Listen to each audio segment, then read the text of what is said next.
To the man who paid for it all, but was never my real love. The room didn't go quiet. No, it gasped, then giggled. Nervous laughter rippled through the guests like a cough in church. You could practically hear tuxedos tightening and champagne glasses pausing midair. I didn't flinch. I didn't blink. I didn't even look at her. Instead, I reached into my pocket, pulled out the old brass key, the one she thought led to the wine cellar, and set it on the long oak table in front of me. A soft metallic clink, swallowed instantly by silence. I didn't touch my drink. I didn't acknowledge the people at our table, or her frozen father 2 seats down. I just walked, past the florist's overpriced hydrangeas, past the string quartet that immediately stopped mid-bach, unsure if they were witnessing a joke or the start of a scandal, past our friends, our neighbors, her colleagues, every face suddenly interested in the floor. Not one person followed. I stepped into the warm night, my suit jacket unbuttoned, my ring finger feeling lighter than it had in years. Behind me, I could still hear her voice, light, teasing, victorious. "Oh, come on, everyone, he's fine. He always walks away when he's embarrassed." Let her think that. Let them all think that. Because this wasn't embarrassment. This wasn't shock. This wasn't weakness. This was checkmate. And if you've ever been quietly written off, humiliated, or dismissed by someone who believed they owned you, don't leave just yet. This story's not about heartbreak. It's about precision. And the look on her face, well, that part's coming. Also, since more than 97% of people hear stories like this without subscribing, if you're one of them, consider hitting that follow button. It helps the team bring you more real, twisted tales just like this one. Back inside the ballroom, she twirled a little in her dress like the belle of her own grotesque ball. She laughed with her wine glass raised high, toasting again. To honesty, at last. Some cheered. Others avoided eye contact with her completely. Her father, Henry, however, sat still, pale, staring down at a folded note I had left beside the key. His fingers trembled, but he didn't open it. Not yet. Maybe he was scared of what it said. Maybe he already knew. The staff awkwardly tried to resume dinner service. Forks clinked against fine china. Lobster tails cooled uneaten. Somewhere, someone whispered, "Did he know? He must have known." Rose, my wife for a few more days anyway, looked too pleased with herself, like someone who just got away with flipping off a traffic cop and sped away without getting caught. But what she didn't understand is, sometimes, the ticket arrives by mail. Sometimes, it's registered. Sometimes, it's a subpoena. She thought that was the climax of the evening, that smug little toast. But it wasn't even the opening act, because what I left behind, beyond the key and the silence, was the first domino. And when her father would finally unfold that note, the first real breath would be sucked out of that overpriced room. And when she'd try to explain herself to the board, to the trust, to the auditor, to her father, she'd realize the game wasn't played tonight. It was played 6 months ago, and she was already several moves too late. Rose woke up to silence, not solitude. The first thing she noticed was the absence of his slippers. They used to sit by the bed, well-worn, ugly things she constantly made passive-aggressive jokes about. "You know there's a sale at Nordstrom, right? You don't have to dress like a retired plumber." But now? Gone. She pulled back the duvet and checked her phone. Nothing. No missed calls, no apologetic messages, no groveling, just a string of notifications from last night's party. Pictures, tags, fake compliments. "You looked stunning. What a night." One even read, "That speech? Iconic." She smirked for about 10 seconds. Then she walked to the closet and her breath caught. His suits, gone. Not just a few, not just the ones he didn't wear, all of them. His side of the closet hung empty, the hangers swinging like little question marks. Then the watch box. A month ago, she'd laughed behind his back about that stupid collection. He treats that Rolex like it's a baby. But now, the box sat open like a coffin. Nothing left but the black velvet lining and a small envelope where the Omega used to be. It was blank, not addressed, just placed there. Panic hadn't hit her yet. She still thought this was some childish tantrum, that maybe he just left early for the gym or drove to that weird cabin he liked to think. So she walked into the office. The safe was open, empty. The passport drawer, empty. That drawer with the USB drives and emergency cash, you guessed it, empty. She texted him, finally, typing fast with forced confidence. "Rose, okay, seriously? I know you were embarrassed, but this is just immature. Come home." No response. The message didn't even deliver. Now the silence started sounding louder, thick, heavy. She slipped on a coat, threw her designer bag over her shoulder, and headed out for brunch at that obnoxious little cafe she only pretended to like because her followers liked the aesthetic. Avocado crostini, sub the tomato, add truffle oil, she chirped to the waiter like nothing had happened. Then the card declined. Twice. She laughed the first time, rolled her eyes the second, then pulled out a backup card. Declined again. She offered a tight-lipped smile, tossed a few crumpled bills on the table, and left before the waiter could say another word. In the car, she called the bank.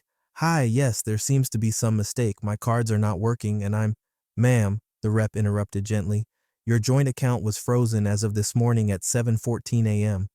"What? By who?" "Your husband. As primary account holder, I'm also a holder." "No, ma'am, you're listed as an authorized user, not an owner." She hung up before she could hear the rest. When she pulled into her father's driveway, her fallback comfort zone, he was already waiting on the porch. Dressed in an old sweater, coffee in one hand, her husband's folded note in the other, still sealed, still unread. "Has he called?" she asked, trying to sound annoyed instead of panicked. Henry didn't answer. He just stared at the envelope like it was ticking. She reached for it. He pulled it back. "I'm not reading it," he said. "Not until I know what I'll find inside." "Oh, for God's sake, Dad. He left because he's dramatic. He's always been—" "Don't," Henry said quietly. "Don't reduce this to drama. The man walked out without a word, took every piece of his life with him, and left you with a ballroom full of silence. That's not drama, Rose. That's strategy." She scoffed. "He wouldn't know strategy if it bit him." Her father didn't respond. He just nodded toward her phone. "Check again." She did. Still nothing. And then, in a quieter voice, he added, "Did you know he came to see me 6 months ago?" She froze. "To talk estate planning. I thought it was strange then. Now I don't." "You're overreacting," she snapped. But the moment she said it, she realized. She had no idea where he was, no idea what he'd taken, no idea how much he had planned. And judging by the look on her father's face, he was starting to get an idea. The next morning, she was halfway out of town before she even realized where she was going. The car seemed to drive itself, speeding up the coast toward the summer house, their supposed escape from stress. Her white Range Rover cruised past sleepy beach towns and forgotten diners, the kind of road trip that once meant wine on the porch and barefoot Sunday mornings. But this time, her hands were locked in a death grip on the steering wheel, nails biting into leather. She didn't tell her father she was leaving. He was still stuck staring at that note, holding it like a ticking grenade. Let him sit with it. Let him be dramatic. She needed fresh air, a fireplace, a hot bath, a glass of something stronger than Chardonnay. She needed to reset. Except the gate didn't open. It was a simple wrought iron number, nothing fancy, but it had always recognized her license plate. There'd never been a problem in 10 years. But this time, nothing. Just the mechanical hum of the motor refusing to engage. She leaned out the window, pressing the call button on the gate panel. A moment later, the speaker crackled. "Miss Bellamy?" "Yes, it's me. The gate isn't opening." A pause. "Oh, I'm really sorry, ma'am, but the system's been updated recently. Only approved plates can access now." She blinked. "I am the owner." A longer pause. "I think you should call Mr. Forrester," he said awkwardly. "He'll explain." She hung up before she could curse at a man who was clearly just doing his job. The house was supposed to be hers, a wedding gift from her parents, but her husband had handled the upkeep, the taxes, the property management. She never paid attention. She never had to. Now, she was dialing her family's lawyer with the kind of tight, professional smile you use when someone at the country club spills a drink on your shoes. It took him 3 minutes to pick up, and she didn't even say hello. "Why can't I get into the summer house?" Another pause. "Rose," he said, "you haven't looked at the updated title?" "Title?" Her voice cracked slightly. "What title?" "There was a reallocation done 8 months ago. It was in the quarterly documents we sent for signature. Real estate restructure for tax purposes. You signed it." She laughed, sharp and flat. "You're kidding." "I assure you I'm not. The property was moved into a domestic asset trust." "A trust he controls?" "Yes, but it's technically for both of your benefits, or was at the time. Now, however, with the circumstances—" "What circumstances?" she snapped. "The trust's controlling partner, which is, of course, your husband, has sole discretion over access and management, and with him having left the marital home and declared temporary separation, you're telling me I don't even have a key to my own summer house?" "You don't even own the summer house anymore, Rose. Not legally. She didn't say anything. She just stared through the windshield at a property she used to brag about, used to curate Instagram perfect weekends in, the same place she told her girlfriends, "He's boring, but at least he makes money, and he lets me breathe up here." She used to say it like he was a dog who brought her slippers. Now he was the one holding the leash. She ended the call and sat there in the car, idling just outside the gate like a trespasser. The realization hit with a kind of cold clarity that didn't feel like fear. Not yet. It felt like the start of suspicion, like opening your fridge and smelling something sour, but not knowing where it's coming from. How long had he been planning this? She opened her phone, scrolled through old texts, tried to find a hint, a clue, something that would have told her he was up to something. Nothing. He'd smiled at dinners, kissed her on the cheek in front of friends. He even bought her that stupid silver bracelet in February, the one she never wore. Was that part of it? Some breadcrumb meant to keep her calm while he pulled the floor out from under her? She suddenly remembered something. Last year, he'd asked, so casually it barely registered, "Do you think we should update our estate docs? Might make sense to move a few assets into trust for tax efficiency." She'd waved him off. Sure, just email the lawyer. She signed whatever he sent without reading. Now she was locked out of her own sanctuary by a man she mocked for being too passive. And for the first time in years, Rose felt a feeling she didn't quite recognize. Not rage, not even fear. Control, but not hers. The walls in Henry's study had never felt this tight before. The old bookshelves, the mahogany desk, the crystal decanter he rarely touched, all of it suddenly looked staged, like a set piece in a bad drama. But this wasn't a play. It was his life, and someone had yanked the curtain down. He was pacing when the call finally connected. Jeffrey Warner, his financial advisor of nearly 20 years, picked up on the second ring, always punctual, always polished. "Jeffrey, I need clarity on something, about Rose, and the prenup." The other end of the line went still for a beat too long. Then, "Of course, sir. Which part are you referring to?" "The ownership clauses, real property, stock rights, inheritance limits, everything we laid out in the original document before she married that man." He still couldn't bring himself to say his son-in-law's name. Not today. Jeffrey cleared his throat. "Sir, I should let you know. There was an amendment made to those terms." Henry stopped pacing. "What amendment?" "I received a signed postnuptial agreement last June. It was executed with your daughter's signature and notarized independently. It restructured certain clauses, most notably inheritance directives tied to the Bellamy family trust." Henry felt his hand tighten around the phone, knuckles whitening. "What exactly did she sign away?" Jeffrey hesitated again. "Sir, I strongly suggest reviewing the documents in full, but the summary is, your daughter voluntarily reduced her contingent claim on the family trust assets by 65%. She what? In exchange, she received short-term liquidity, bankable through a private account your son-in-law established for her. It was presented as part of an estate equalization strategy." Henry didn't speak. He didn't have to. The silence roared. Jeffrey, now clearly nervous, added, "It was filed alongside other restructuring paperwork, some of which pertained to the real estate shift you approved for tax reasons." Everything looked above board. "She said she was reviewing documents for tax optimization, Jeffrey. You let her sign away her future like she was checking a box on a lease renewal. She insisted she understood, and with all due respect, she's not a minor." Henry hung up without saying goodbye. He stood in the middle of the study, staring at the decanter. He didn't drink often, but today he poured 2 fingers of scotch and took it down like water. Then he walked into the living room where Rose was lounging like nothing mattered, scrolling on her phone with one leg curled under her. "Darling," he said too calmly, "what exactly did you sign with your husband last summer?" She didn't look up. "What are you talking about?" "I just got off the phone with Jeffrey. He says you signed a postnup." "Oh, that?" She laughed, light and careless. "Please, that was just some estate planning crap. He said it'd make things easier for the accountants." Henry didn't smile. She finally looked up. "Dad, come on. It's just paper. Legalese. He said it was about simplifying the tax structure for our assets."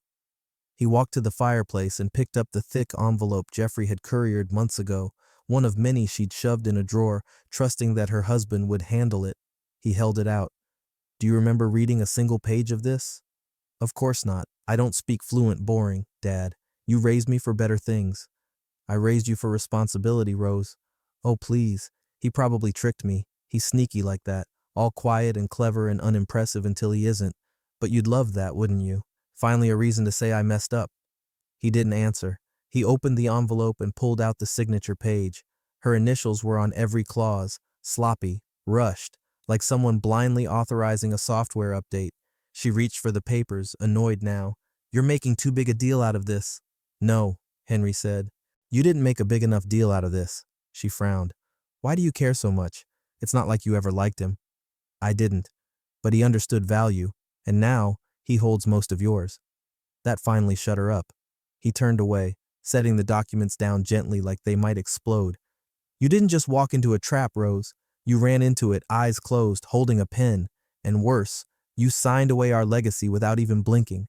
She looked down at her phone again, not to check messages, but to avoid his eyes. But it didn't help. She felt it in her bones now. That quiet little man she once called a footnote in my story wasn't just rewriting her marriage. He was editing the entire family line. The glass doors still bore her name, Bellamy and Rose Consulting, etched in frosted silver letters, pristine and glowing in the mid-morning sun. It was the kind of legacy branding she'd bragged about on panel talks and magazine interviews. Feminine but firm, she once said. The kind of place people pointed at and whispered, she built that. Rose pushed through the doors like a storm in heels. The front desk girl, new, maybe 22, smiled nervously. Good morning, ma'am. How can I help? I'm Rose Bellamy, she snapped, sweeping off her sunglasses. I need access to the executive suite. My keycard isn't working. The girl blinked. Oh, one moment.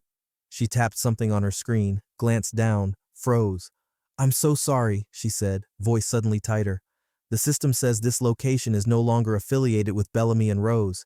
It was transitioned 6 weeks ago to Faro Strategies LLC. Rose leaned in. What the hell are you talking about? I believe the acquisition closed last month. The legal transfer documents were finalized and… Who sold it? She hissed. The girl's eyes flicked around like she was hoping someone else would step in, but it was just her and Rose. It says here the transaction was initiated by Mr. David Forrester. Her husband. Her loser husband. Rose stepped back, barely processing the words. The air in the lobby felt thin, like it had been vacuum sealed. Faro Strategies. She knew that name. Not from the press, not from any boardroom, from Thanksgiving. That's the company her husband's cousin ran. Quiet, well-dressed, always sitting at the edge of family gatherings, sipping tea while everyone else debated politics or real estate. The one who never looked her in the eye. Of course, of course. You'll call my CFO, Rose said. Now, tell him Rose Bellamy demands a meeting immediately. The girl tapped again. Ma'am, I don't have anyone listed under that title. The executive staff now reports to Faro Strategies. I don't think you're in the system anymore. She didn't yell. Not yet. She just turned on her heel and marched toward the elevator, daring someone to stop her. Nobody did. The executive floor smelled the same. Expensive carpet, too much cologne, artificial lemon from the cleaning crew. But the photos were gone. The hallway that used to boast framed covers of Forbes Women and Fast Company with her face, stripped bare.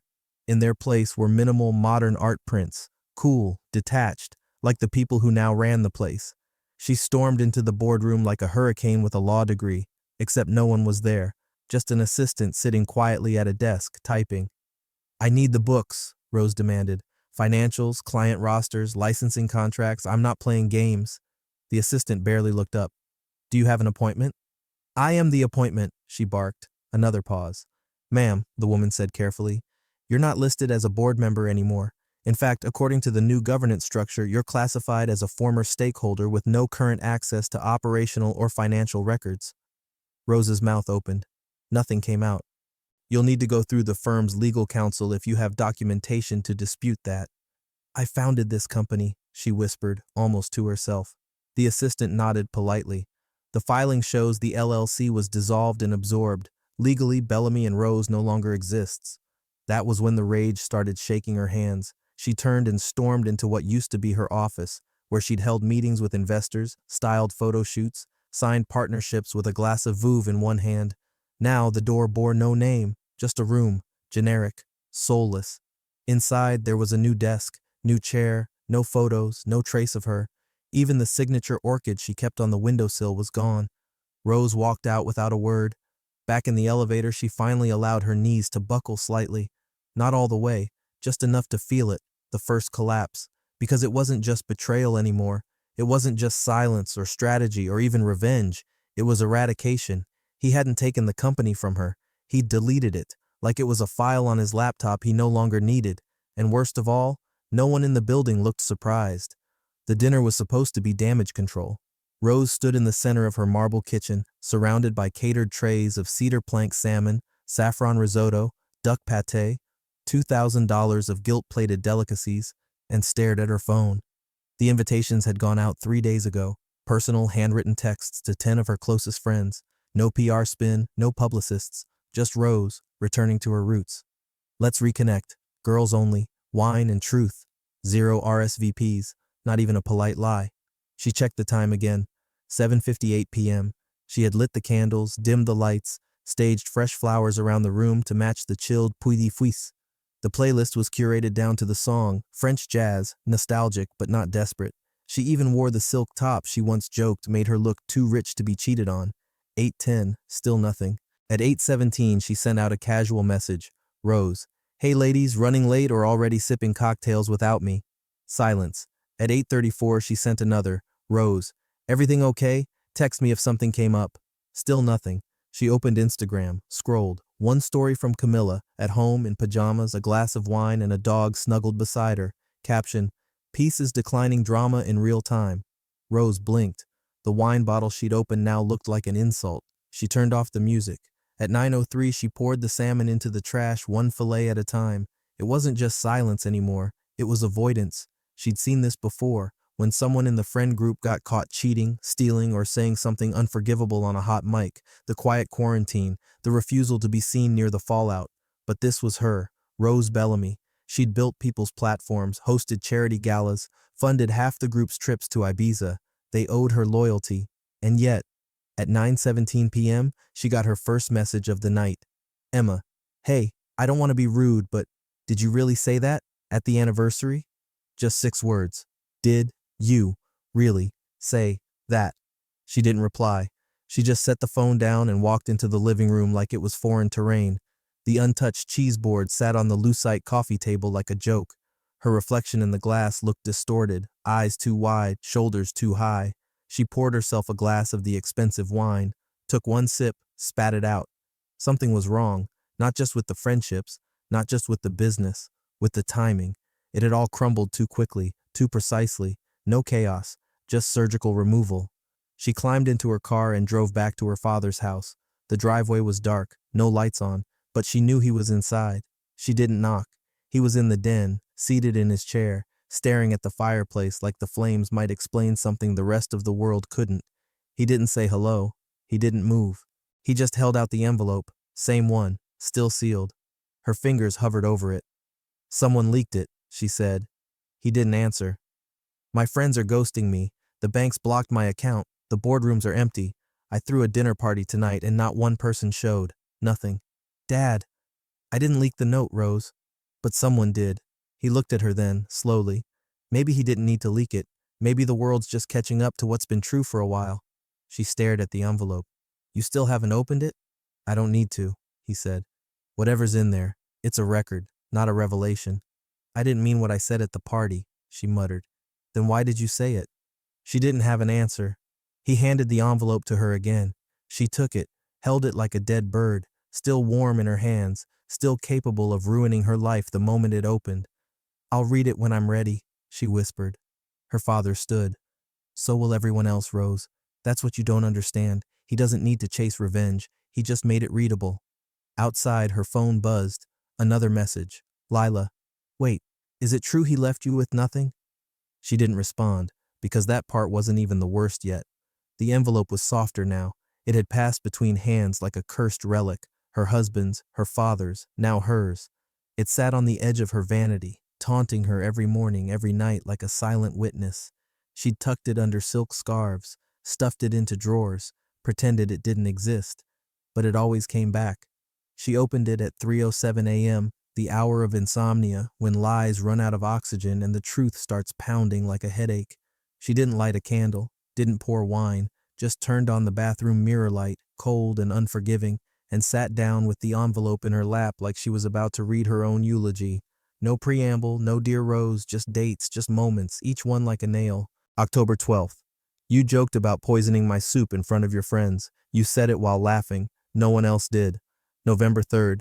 You told Madison and Claire I was your investor, not your partner, that you were leveraging a midlife crisis into capital. December 21st. You said I'd never be enough for your world, and that marrying me was like buying a sweater you never really liked but kept because it was warm. She stopped reading. But the note wasn't done. February 14th. You gave me a coupon for a massage and told me, don't make it weird. March 4th. You removed my name from the nonprofit donor wall, said optics mattered more. May 8th. You told a reporter I had just handled spreadsheets and signed checks. They quoted you. I read it. Her hand trembled. The paper was thin but suddenly felt heavy, like lead disguised as linen. Then, at the bottom, one final line. I was enough to buy your world and take it back. That was it. No curse words, no threats, no dramatic plea for justice, just receipts. Proof she hadn't just broken his heart. She'd humiliated him in slivers. Death by snide comment, by one-liner, by cocktail party jabs delivered with a smile and a hand on his shoulder like she owned him. She didn't even remember saying half of it. But now? Now she remembered the exact shape of his face in those moments. The half smile, the tight nod, the way he'd quietly excuse himself, refill her glass, stand a little too still behind her at the next event. She thought he was being passive. She didn't realize he was recording. Rose folded the note back up, slowly, as if speed would make it hurt more. Her fingertips brushed the paper edges like they could undo what they'd just read. The bathroom mirror reflected a version of her she didn't recognize. Eyes swollen, mascara smudged from days ago, a silk robe over a tank top she didn't remember putting on. Her whole life had been curated, posed, filtered. But this was raw, and what hit her hardest wasn't the betrayal. It was the calm. No rage, no accusations, just documentation, a private audit of a public life. He hadn't left because of one grand betrayal. He'd left because he finally accepted the truth. She was never going to stop minimizing him. And now the world was reading his side of the story without him having to say a word. The knock came just as the espresso machine hissed to life. She hadn't been expecting anyone, hadn't expected much of anything lately. Most people didn't knock anymore. They just unfollowed, unsubscribed, or ghosted her into digital dust. But this wasn't a text. This wasn't a silence. This was deliberate. She opened the door to her father standing on the porch, a folded paper in one hand and eyes that looked like they hadn't closed in days. "Can I come in?" he asked, already walking past her. She didn't bother with pleasantries. "What's going on?" Henry didn't sit. He stood near the kitchen island, looking at her granite countertops like they might give him strength. He didn't speak for a moment. Then softly, too softly, he asked, "Tell me you didn't forge my signature on the grant paperwork." Her stomach dropped like a shot bird. I don't know what you're talking about," she said too quickly. "That must have been some kind of admin error. I was just consolidating approvals." "Stop," she froze. "I've sat on enough boards in my life to know what forged authorization looks like," he said, and the Foundation's counsel confirmed it. They received a complaint, an anonymous one, backed by screenshots, access logs, even metadata. "You logged in from your personal laptop? The signature on the Bellamy education grant? Not mine." She tried again. "I didn't think it mattered. You would have approved it anyway. It was just a formality." "No, Rose," he snapped, eyes flaring for the first time. "A formality is forgetting to RSVP to a charity gala. A formality is not falsifying a donor authorization to redirect $850,000.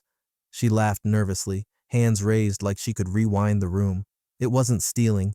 It was just moving the money to a better cause, one with more public visibility. It helped the brand, helped you, he said. She stopped mid-sentence. "They've removed you from all charitable appointments," he continued. "Bellamy Foundation, Women in Equity, the Trust for Civic Design, every single one, effective immediately. Your photo's already off the websites." "No," she whispered, "that's impossible."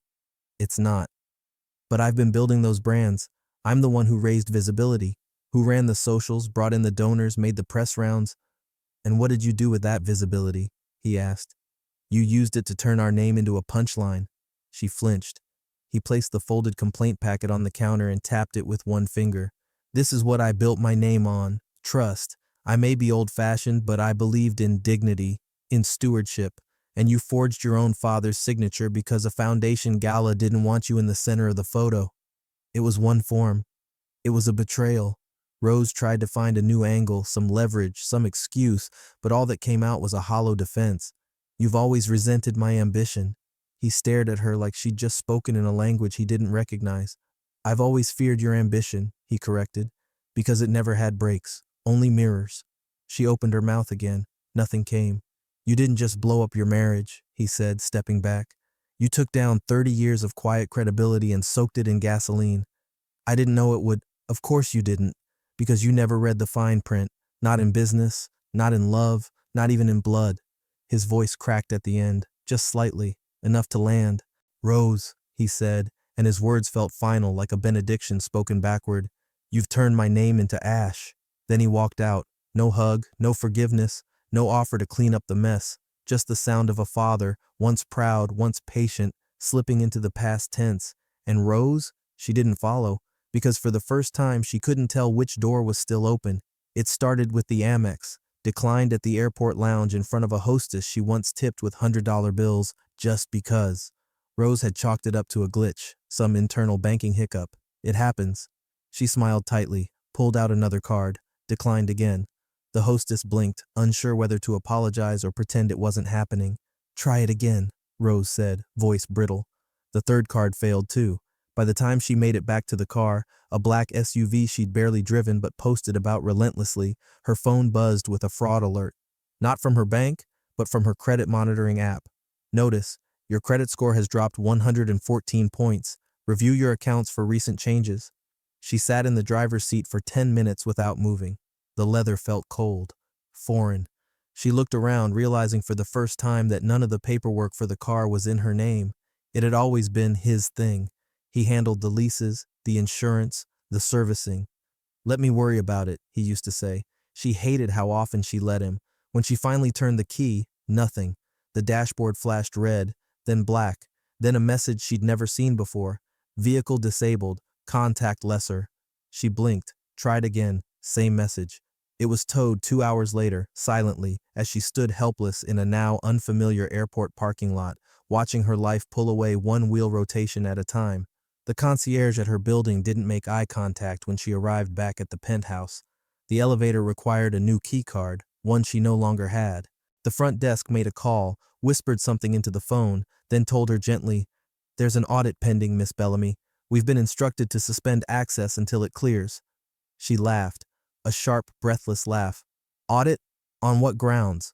But the woman didn't answer, just stared at her with that don't shoot the messenger look she used to wear herself when delivering bad news to investors.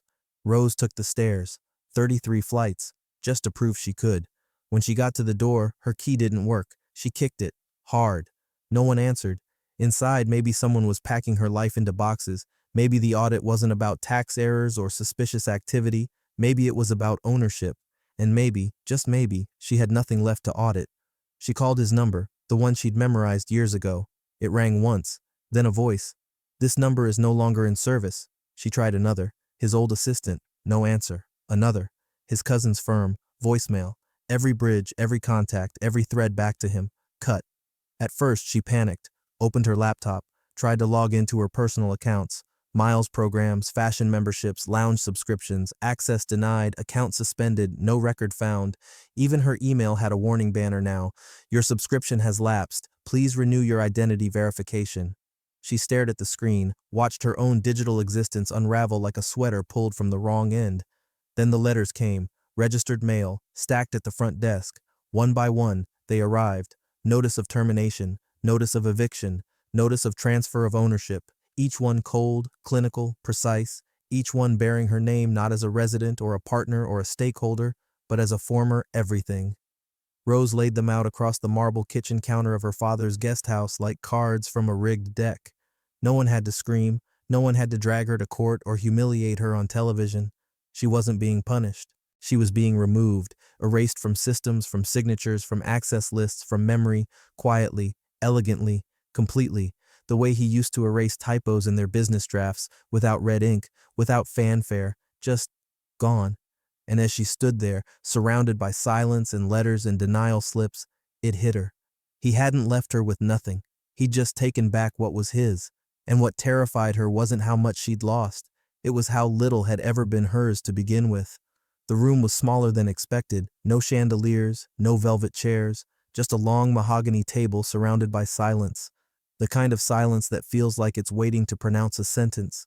Rose sat at one end, hands folded in her lap like a child who knew she was already too late. Her father stood at the head of the table, flanked by attorneys, trustees, and legacy guardians who had known her since she was a precocious brat in patent leather shoes. The hearing was private, technically, but nothing stays private anymore, especially not when your humiliation goes viral at 1:43 a.m. and wakes up the whole damn world by sunrise. The video was everywhere. The dress, the glass, the toast.